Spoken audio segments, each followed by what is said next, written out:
L'économie politique est la science des lois régissant la production et l'échange des moyens matériels de subsistance dans les sociétés humaines. C'est le développement du mode de production et d'échange, c'est-à-dire le développement économique de la société qui constitue le fondement de tout développement social. À partir de ce point de vue matérialiste et historique, le marxisme étudie les lois du développement de la société capitaliste et trouve dans la production de la plus-value le secret de la compréhension du système économique capitaliste. Le marxisme dévoile ainsi la nature intrinsèque de l'exploitation de la classe ouvrière par la classe capitaliste. Ce faisant, il arme la classe ouvrière d'une théorie économique qui lui permet de comprendre les lois du développement du capitalisme, qui lui permet de constater d'où vient et où mène le capitalisme, qui lui permet de comprendre la nature de la lutte des classes entre ouvriers et capitalistes et la mission historique de la classe ouvrière, prendre le pouvoir, exproprier les capitalistes et construire le socialisme. Donc dans ce domaine, évidemment, l'œuvre essentielle, c'est le Capital de Marx. Marx y a consacré le gros de sa vie active. Mais le Capital n'est pas du tout un livre pour débutants. Si vous voulez vraiment le lire, lisez le premier chapitre au maximum. Le reste vous paraîtra beaucoup plus complexe. Donc avant de s'attarder sur le Capital, nous allons parler de plus petits ouvrages où l'on explique plus rapidement l'idée fondamentale de la plus-value. Marx, travail, salarié et capital. En 1847, Marx donne une série de conférences devant l'Association des ouvriers allemands de Bruxelles, visant à expliquer à un auditoire ouvrier les concepts clés de l'économie politique. Ces conférences ont par la suite été publiées sous forme de fascicules intitulés Travail, salarié et capital. Son objectif principal est d'aider l'ouvrier à comprendre sa propre position économique dans la société capitaliste. Marx explique que l'ouvrier vend sa force de travail au capitaliste et que le salaire qu'il reçoit correspond au prix de sa force de travail. Et il explique comment sont déterminés les prix et conséquemment les salaires. Il prouve qu'il n'existe aucune communauté d'intérêts entre les ouvriers et les capitalistes, mais que leurs intérêts sont diamétralement opposés, établissant la distinction entre salaire réel et salaire monétaire. Marx démontre qu'il existe un rapport inverse entre salaire réel et profit. Les capitalistes cherchent sans cesse à rationaliser la production, à baisser les valeurs des marchandises, à accroître la concurrence entre les ouvriers et à maintenir les salaires à la baisse. Ensuite, nous avons Salaire, prix et profit de Marx. Cette brochure explique les concepts fondamentaux de valeur, de plus-value en économie politique. Cette explication commence au chapitre 6 dans lequel Marx explique la valeur des marchandises, le rapport entre la valeur et le prix du marché, la valeur de la force du travail, l'origine et la nature de la plus-value, le taux de plus-value et le taux de profit et la façon dont la plus-value se décompose en rente, en intérêt et en profit. Je vous recommande vraiment de lire ces deux livres, ils sont courts et assez simples à comprendre. Donc on va parler du Capital. Les deux grandes découvertes de Marx, les lois du développement de la société humaine, le matérialisme historique et la plus-value, sont réunies et élaborées dans le Capital. Grâce à ces découvertes, Marx montre dans le Capital les origines du capitalisme, son développement est la base sur laquelle il s'est érigé et se sont développées les idées et institutions de la société capitaliste. Il dévoile la nature la plus profonde de l'exploitation de la classe ouvrière par la bourgeoisie, de la lutte des classes dans la société capitaliste et conséquemment de la mission historique de la classe ouvrière qui consiste à prendre le pouvoir, à exproprier les capitalistes et à bâtir le socialisme. C'est une œuvre colossale, restée inachevée à cause du décès de Marx. Il n'a pu compléter pour fin d'édition que le livre premier publié en 1867 après sa mort. C'est Engels qui s'est consacré à la publication des livres deuxième et troisième parus respectivement en 1885 et 1894. Je pense faire une vidéo à part entière résumant les 3 livres du Capital, sinon la durée de cette vidéo va exploser. Ensuite, nous avons un livre de Lénine, Le développement du capitalisme en Russie. Lénine montre comment le développement du capitalisme en Russie a accru la division sociale du travail, partageant les producteurs en ouvriers et en capitalistes et créant un marché intérieur. Le livre traite notamment du développement du capitalisme dans l'agriculture russe, de la montée des fermes capitalistes au milieu des nombreux vestiges du servage et de la désintégration de la paysannerie avec l'apparition d'une bourgeoisie rurale et d'ouvriers salariés ruraux.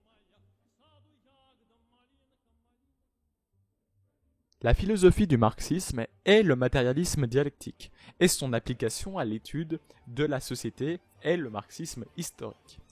Le marxisme dialectique soutient que nous pouvons comprendre les choses correctement que si nous les envisageons à la lumière de leur liaison, leur mouvement et leur transformation, car rien n'existe qui ne soit en lien avec autre chose, rien n'est figé et immuable, mais tout est en changement et en mouvement perpétuel.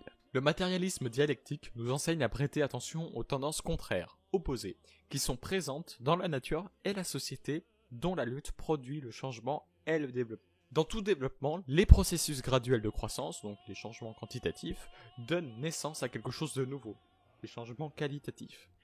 Le matérialisme dialectique soutient que la cause de tout mouvement et de tout changement dans le monde ne réside pas dans une réalité spirituelle supérieure, mais dans le monde matériel lui-même, car le monde est, de par sa nature même, matériel. La matière est donnée première alors que la conscience, l'esprit, la pensée, etc. est donnée seconde. Étendant ses idées à la société humaine, le matérialisme historique a découvert que la force essentielle qui détermine tout développement social réside uniquement dans la vie matérielle de la société, c'est-à-dire dans le mode de production, et que ce développement est à la base du développement des idées et des institutions politiques des hommes. Avec le développement des modes de production, apparaît la lutte des classes, et la lutte des classes est le moteur de l'histoire. Au cours de ce développement, les idées et les institutions jouent un rôle ou bien réactionnaire ou bien révolutionnaire, aidant au maintien et à la défense du vieux système social ou mobilisant le peuple dans sa lutte contre l'ancien système. Donc en premier livre, nous avons Matérialisme dialectique et matérialisme historique de Joseph Staline. Donc normalement, vous l'avez déjà lu car le livre est tiré du chapitre 4 de l'histoire du Parti communiste d'URSS. Staline définit le matérialisme dialectique comme point de vue général du parti marxiste-léniniste et explique que sa méthode est dialectique, sa théorie matérialiste. Le matérialisme historique étend les principes du matérialisme dialectique à l'étude de la vie sociale. Ce livre contient un brillant exposé des principales caractéristiques de la méthode dialectique marxiste, du matérialisme philosophique marxiste et de la science marxiste de la société. Y est résumée toute l'expérience dans l'application et le développement de la théorie marxiste au cours de la lutte des classes de la classe ouvrière pour le socialisme. Donc ensuite nous avons un livre d'Engels, Ludwig Feuerbach. Donc dans ce livre, Engels montre comment s'effectuer le passage de la dialectique idéaliste hegelienne à la dialectique matérialiste et du matérialisme mécanique au matérialisme dialectique. Feuerbach est un philosophe allemand du milieu du XIXe siècle qui, partant de l'idéalisme hegelien, s'est tourné vers le matérialisme et dont l'œuvre a grandement influencé Marx et Engels. Ce livre d'Engels, publié en 1888, devait être à l'origine une critique du livre de Starke sur Feuerbach. Ensuite, le prochain livre que nous avons, c'est un livre, encore une fois, d'Engels, L'origine de la famille, de la propriété privée et de l'État. Ce livre montre les principes du matérialisme historique à l'interprétation du développement de la société primitive et des origines de la civilisation. Publié en 1884, au moment où les idées bourgeoises sévissaient à l'intérieur du Parti social-démocrate allemand, le livre visait à éloigner les travailleurs des illusions réformistes pour les gagner à une conception scientifique et révolutionnaire de l'histoire passée et présente. Cette œuvre d'Engels se base sur les découvertes de l'anthropologue américain Lewis Morgan, dont l'Ancient Society fut publié en 1877. Morgan, qui vécut avec et parmi les Indiens d'Amérique dans leur groupe consanguin, a découvert la clé de la connaissance de la société primitive et de son développement. L'importance des découvertes de Morgan, qui l'amenèrent à des conclusions tout à fait conformes à la conception matérialiste de l'histoire, fut immédiatement reconnue par Marx et Engels. Donc ensuite nous avons Lénine sur la religion, donc c'est pas un livre mais une compilation de quelques articles. Donc les enseignements marxistes-léninistes sur la religion et l'attitude du Parti des travailleurs vis-à-vis la religion sont résumés dans 3 articles de Lénine. Socialisme et religion, l'attitude du Parti des travailleurs à l'égard de la religion et l'attitude des classes et des partis à l'égard de la religion et de l'Église. Donc dans ces articles, Lénine démontre que, de une, toute religion est une forme d'oppression spirituelle, l'opium du peuple. De 2, que le programme du parti marxiste se base sur la philosophie matérialiste.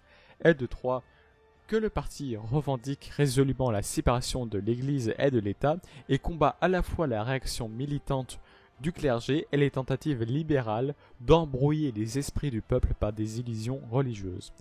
Et finalement de 4, le parti n'inscrit pas l'athéisme dans son programme, pas plus qu'il n'exige que ses membres soient athées, mais il considère que de prêcher abstraitement l'athéisme et d'alimenter artificiellement des divisions religieuses parmi les ouvriers est dangereux et fait le jeu de la réaction. Donc voilà, c'est la fin de cette vidéo. Elle était longue, j'espère que vous l'avez aimée. Elle est très importante. Donc tous les livres sont dans la description, tous les liens sont dans la description. N'oubliez pas de vous abonner à la chaîne et de mettre un like sur cette vidéo, même de commenter cette vidéo, ça m'aide pour le référencement et pour faire connaître la chaîne. Au revoir.